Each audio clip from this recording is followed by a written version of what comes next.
The EASA High Level Conference on Drones opened today in Amsterdam.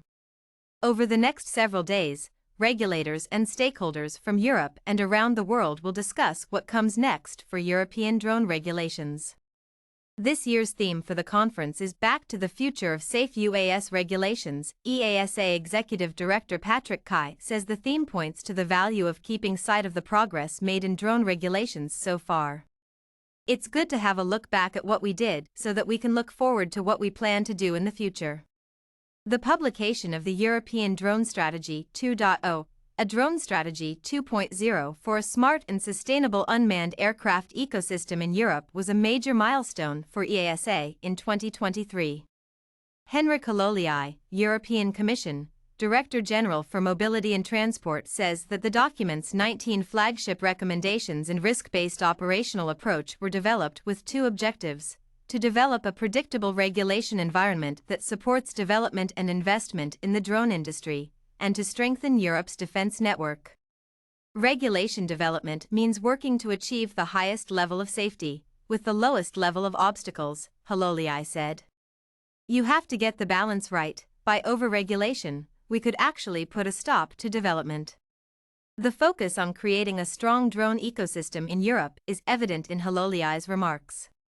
The European Union will stay at the forefront of the development of the drone industry, Hololii said. Europe will be an attractive and safe place for drone startups and investment. 2030, the future vision. EASA expects to meet major milestones over the next 2 years, including the development of innovative air mobility (IAM) transportation solutions and the regulations and infrastructure such as vertiports to support new aircraft.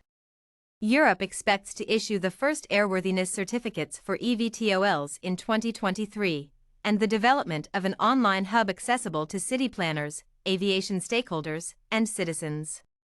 The plan for fully integrating both small and large drones into the airspace is focused on 2030, when regulators say that drones will be an aspect of the lives of most European citizens, and the drone industry will employ more than 145,000 people in the EU.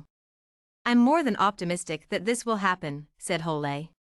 And, referring to the development of regulations that will support the industry, you can count on the full support of the European Commission.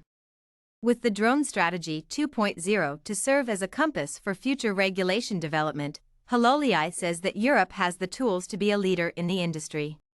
This framework puts Europe in front of the rest of the world, Hololii. The EU has taken the global lead in developing regulations for all kinds of drone operations. It's now very much in the hands of our member states. This strategy is a great achievement, a design for our tasks going forward, says Kai. We hope we've fulfilled the needs of the drone community and can help the drone industry develop moving forward, Kai said.